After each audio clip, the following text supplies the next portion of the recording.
ባደምካያ በቱርክ ሰሜን ምስራቅ ክፍል በአርቲቪን ግዛት የምትገኝ ለየት ያለችና ጥንታዊ መንደር ናት።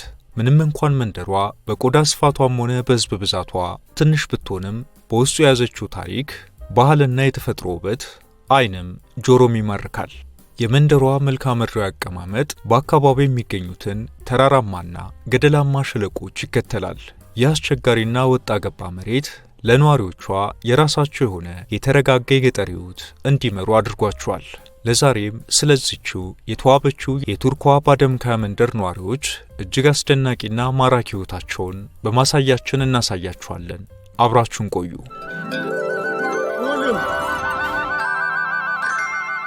ባደምካያ ምንም እንኳን በቱርክ ካርታ ላይ እንደ ነጥብ ብትታይም የቱርክን ተራራማ ባህልና የገጠር ጥንካሬ የምታሳይ ምሳሌ ናት። ተፈጥሮን ከሰው ልጅ ሕይወት ጋር አቀናጅታ የያዘችው ይቺ ስፍራ የራሷ የሆነ ማንነትና ውበት ያላት መንደር ነች። መንደሯ ከባህር ጠለል በላይ 1341 ሜትር ከፍታ ላይ የምትገኝ ሲሆን መልክዓ ምድሯም በወንዞች የተሸረሸሩ ጠባብ ሸለቆችና ገደላማ የድንጋይ ዳገቶች የታከሉበት ነው። ይህ መሬት አቀማመጥ ከወንዝ ሸለቆች ተነስቶ ወደ ረባዳማ ሜዳዎች በፍጥነት የሚጨምር አስደናቂ የተፈጥሮ እይታን ይፈጥራል። የመንደሯ ነዋሪዎች በግብርናና በእንስሳት እርባታ ላይ የሚተዳደሩ ታታሪዎች ናቸው። የመንደሯ መልክዓ ምድር ተራራማ በመሆኑ እርሻ የሚካሄደው በጠባብና ተዳፋት በሆኑ መሬቶች ላይ ነው። ምንም እንኳን አካባቢው ለኑሮ ፈታኝ ቢሆንም የመንደሯ ነዋሪዎች ከጥንት ጀምሮ ባህላቸውንና ወጋቸውን ጠብቀው ቆይተዋል።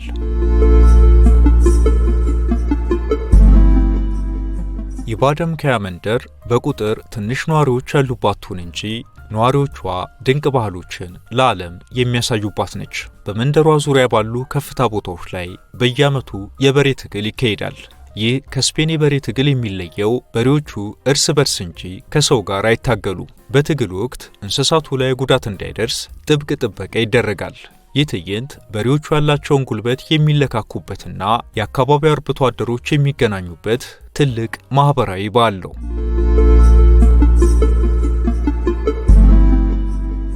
በባደምካያ በዓል ውስጥ የፍቅር ታሪኮችና የስጦታ ልውውጥ እጅግ ረቂቅና ትርጉም ያላቸው ናቸው። አንድ የመንደሯ ወጣት ለሚወዳት ልጅ በጣም አስቸጋሪ በሆኑ ገደሎች ላይ ወጥቶ በባደምካያ ሸለቆ ውስጥ ብቻ ከሚበቅሉት ብርቅዬ አበቦች ቀጥፎ ያመጣላታል።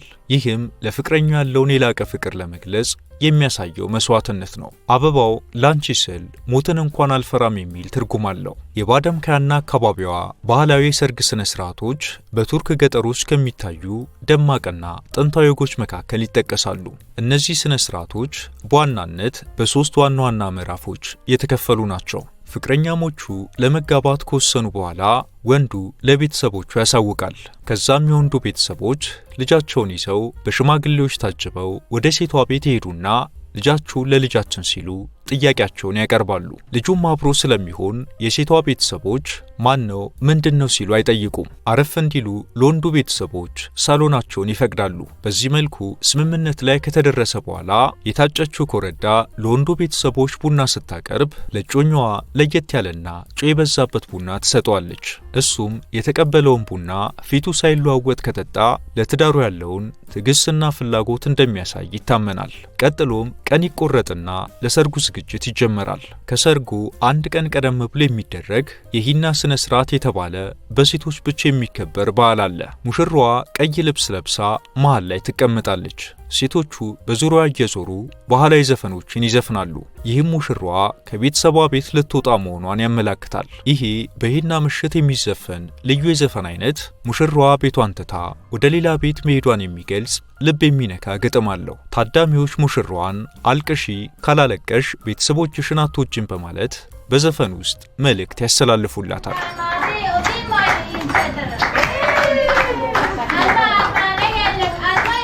የሰርጉ ቀን ደግሞ ሌላ የባህላቸው ድንቅ ምዕራፍ ማሳያ ነው። በሰርጉ ቀን ሙሽራው ከዘመዶቹ ጋር ሆኖ ሙሽራዋን ከቤቷ ሊወስድ ይመጣል። በዚህ ወቅት የሙሽራዋ ወንድም ወይም አባት በወገቧ ላይ ቀይ ሪባን ያስራሉ። ሙሽራዋ ከቤት ከመውጣቷ በፊት የቤተሰቦቿ ወጣቶች በሩ አይከፈትም በማለት አናስገባም ይላሉ።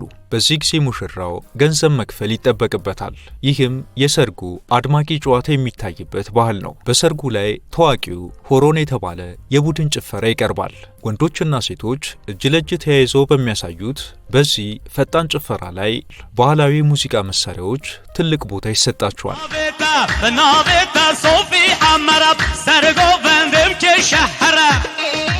ለሰርግና ለልዩ ባህላዊ ስርዓቶች የሚዘጋጁ ባህላዊ አልባሳትም የዝግጅቱ ውበት ናቸው። በአካባቢው የፍቅር ዘፈኖች ቱሩኩ ይባላሉ። ዘፈኖቹ በገደላማ ተራሮቹ ምክንያት ተለያይተው ስለሚኖሩ ፍቅረኛሞች፣ ስለ ቾሩ ወንዝ ግርማ ሞገስና ስለ ናፍቆት የሚያነሱ ናቸው።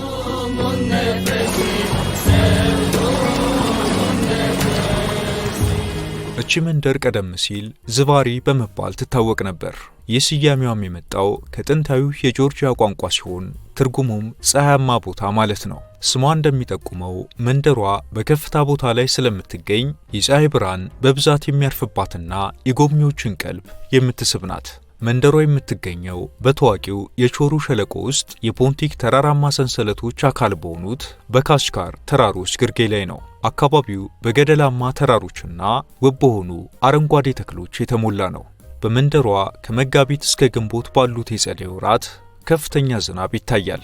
የአየር ጠባይዋ እንደ ወቅቱ ቢለዋወጥም የበጋው ሙቀቷም ሆነ የክረምቱ ቅዝቃዜዋ ያን ያህል ነዋሪዎቿን ሰላም የሚነሳ አይደለም።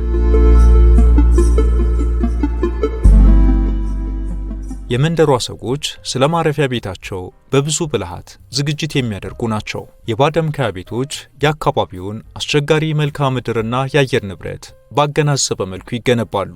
የቤቶቹ የታችኛው ክፍል ከጠንካራ ጥቁር ድንጋይ ይገነባል። ይህም ለከብቶች መጠለያነት የሚያገለግል ሲሆን በላይኛው ክፍል ያለውን የመኖሪያ ቤት ከቅዝቃዜና ከእርጥበት ይጠብቃል። ከ4 ወይም ከ6 ከፍ ያሉ የእንጨት ምሰሶች ላይ የሚገነባ አነስተኛ የእንጨት ቤት ደግሞ ሰረንዴር ይባላል። ጥቅሙም እህል ማስቀመጫና እህሉንም ከእርጥበትና ከአይጥ ለመጠበቅ ታስቦ የሚሰራ ነው። መንደሯ ተራራማ በመሆኗ ቤቶች አንዱ ከሌላው በላይ በደረጃ መልክ የተገነቡ ናቸው። ባደምካያ በጣም ገደላማ ቦታ ላይ ስለምትገኝ ብዙዎቹ ቤቶች ግቢ የላቸውም። በምትኩ ነዋሪዎች እጅግ ሰፊና ረጅም የሆኑ የእንጨት በረንዳዎችን ይገነባሉ። እነዚህ በረንዳዎች ለቤተሰብ መሰብሰቢያ፣ ለምግብ ማድረቂያ፣ አልፎ ተርፎም ጎረቤቶች እርስ በርስ የሚገናኙባቸው ስፍራዎች ሆነው ያገለግላሉ።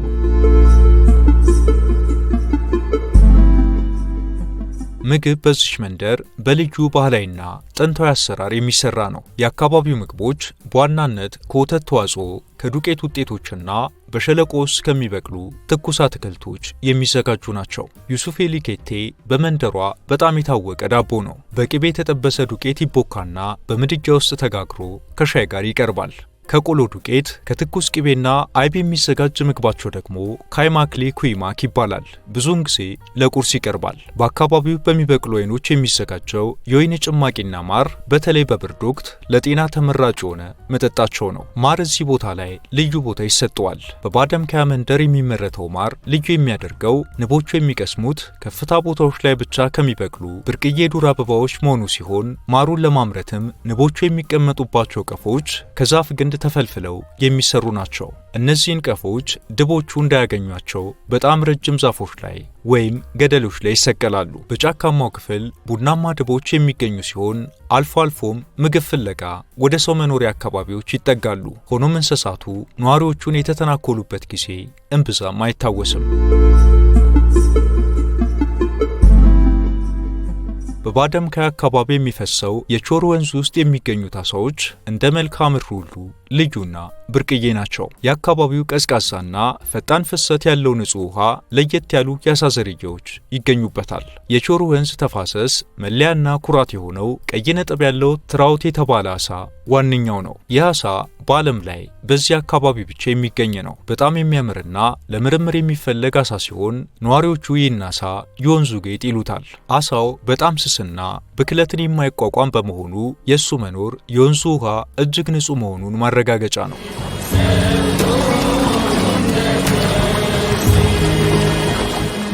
ይህ ሁሉ የተፈጥሮ ውበትና ይህ ሁሉ ማህበራዊ መስተጋብር ያለ ሰላም ጸንቶ አይቀጥልምና የባደምካያ መንደር ነዋሪዎች ሰላምን ለማስፈን ልዩ ዘዴ ይጠቀማሉ። አለመግባባት ሲከሰት እርቅ የሚወርዱበትና ሰላም የሚፈጥሩበት መንገድ በቱርክ ቶሬ በሚባለው ባህላዊ የሕግ ስርዓትና እሴቶች ላይ የተመሰረተ ነው። እነዚህ ማህበረሰቦች ግጭቶችን ከፖሊስ ወይም ከፍርድ ቤት ይልቅ በሽምግልና መጨረስን ይመርጣሉ። በመንደሯ ውስጥ አለመግባባት ሲፈጠር በመጀመሪያ ጣልቃ የሚገቡት አክሳክላር ወይም ነጭ ጺሞች የሚባሉ የተከበሩ ሽማግሌዎች ናቸው። እነዚህ ሰዎች በታማኝነታቸውና በገለልተኝነታቸው የሚታወቁ በመሆናቸው የሚበይኑት ውሳኔ በሁለቱ ወገኖች ዘንድ እንደ የመጨረሻ ቃል ይወሰዳል። ጥፋተኛው ወገን በሽማግሌዎች ፊት የተበዳዩን ወገን እጅ በመሳም ይቅርታ ይጠይቃል። ተበዳዩም ይቅር ማለትና ይቅርታውን መቀበል እንደ ትልቅ ሰውነትና ጀግንነት ይቆጠራል። ሁለቱ የተጣሉ ወገኖች እንዲታረቁ ሲወሰን ሽማግሌዎቹ ባሉበት አንድ ላይ ሻይ እንዲጠጡ ወይም ምግብ እንዲመገቡ ይደረጋል። በባህላቸው መሰረት በእርቅ አብሮ የተመገበ ሰው ክፉ አይተሳሰብም የሚል እምነት ስላለ አብሮ መብላት የጥላቻ ማብቂያ ተደርጎ ይወሰዳል። ይቅርታን አለመቀበል ደግሞ በማህበረሰቡ ዘንድ እንደ ትልቅ ነውር ስለሚታይ ሊገለልና ብቻውን እንዲተው ሊያደርግ ይችላል። በባደምካያ ማህበረሰብ ዘንድ አጥፊው ባጠፋው ልክ በሕግ እንዲቀጣ ከማድረግ ይልቅ ጥፋተኛው በሰራው ስራ እንዲጸጸትና ወደ ማህበረሰቡ ሰላማዊ በሆነ መንገድ እንዲመለስ በሚያደርጉ ባህላዊ የቅጣት አይነቶች ላይ የተመሰረተ ነው። ማግለል በመንደር ውስጥ ትልቁና ከባዱ ቅጣት ነው። አንድ ሰው የማህበረሰቡን ደንብ በጽኑ ከጣሰ የመንደሯ ነዋሪዎች ከሱ ጋር ያላቸውን ግንኙነት ሙሉ ለሙሉ ያቋርጣሉ። ይህ ቅጣት ጥፋተኛው ሰው የብቸኝነት ስሜት እንዲሰማውና በይፋ ይቅርታ እንዲጠይቅ ያስገድደዋል። መጨረሻው እርቅ ከሆነ በኋላ ጥፋተኛው ለመላው መንደር ሽማግሌዎች ወይም ለጎረቤቶቹ የጋራ የምግብ ግብዣ ያዘጋጃል። ግብዣውም በግ በማረድ ወይም ጣፋጭ ምግቦችን በማዘጋጀት ሊሆን ይችላል። ይህ ቅጣት ጥፋትን በቸርነት ከካስክ በኋላ ወደ ማዕዳችን ተመለስ የሚል ትርጉም አለው። አንድ ሰው የጋራ ንብረትን ማለትም የመስኖ ውሃን ወይም የመንደር መንገድን ካበላሸ ያንን ነገር ብቻውን እንዲጠግን ወይም ለተጨማሪ ቀናት በመንደሩ የጋራ ስራዎች ላይ እንዲያገለግል ሊፈረድበት ይችላል። ይህ ቅጣትም የሰራውን ጥፋት በተግባር እንዲክስ ያደርገዋል።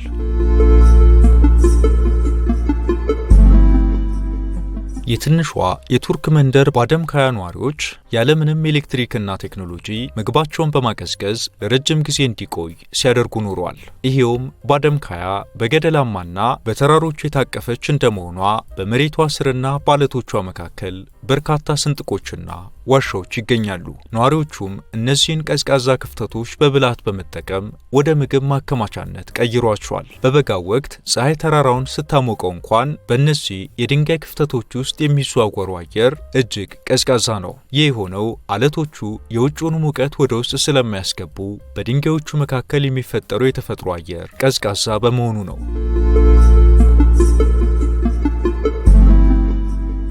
ሕይወት ካለ ሞትም አለና በዚች መንደር በአንድ ቤተሰብ ላይ የሚደርስን ሐዘን የማህበረሰቡ የጋራ ጉዳይ አድርጎ የመመልከት ጥልቅ ባህል አላቸው። በመንደር ውስጥ ሞት ሲያጋጥም ሁሉም ነዋሪ የዕለት ተዕለት ስራውን ወዲያውኑ ያቆማል። የእርሻ ስራ፣ ግንባታ ወይም ማንኛውም የግል ጉዳይ ይተዋል። ይህ የሚደረገው ለሟቹ ቤተሰብ ክብር ለመስጠትና በሐዘናችሁ ብቻችሁን አይደላችሁም የሚል መልእክት ለማስተላለፍ ነው። በከተሞች መቃብር የሚቆፈረው በክፍያ ወይም በሰራተኛ ቢሆንም በባደምካያ መንደር ግን መቃብር ማዘጋጀት የመንደሯ ወጣቶችና ጎልማሶች የጋራ ግዴታ ነው። ወንዶች ተሰባስበው መቃብሩን ይቆፍራሉ። ይህም እንደ ትልቅ መንፈሳዊ አገልግሎት ይቆጠራል። የሟች ቤተሰቦች ለቀናት ምግብ እንዳያበስሉ ይደረጋል። ይልቁንም ጎረቤቶችና የመንደሯ ነዋሪዎች በየተራ ምግብ በማዘጋጀት ወደ ሟች ቤት ያመጣሉ። ይህ ድጋፍ እስከ 7 ቀን ይቀጥላል። የእዝን እንደሚባለው ሁሉ በዚህ መንደርም የአብሮነት የሚቀጥልበት ልዩ ባህላቸው ነው። የባደምካያ የመቃብር ስፍራዎች ውብና ዛፍ የበዛባቸው ቦታዎች ናቸው። የመንደሯ ነዋሪዎች በዓመት አንድ ጊዜ ወይም በበዓላት ወቅት ተሰባስበው የመቃብር ቦታውን ያጸዳሉ፣ አረም ያርማሉ፣ እንዲሁም የተበላሹትን ይጠግናሉ። ይህም በሕይወት ያሉትን ብቻ ሳይሆን ያለፉትንም በአንድነት የማሰብ ባህል ነው።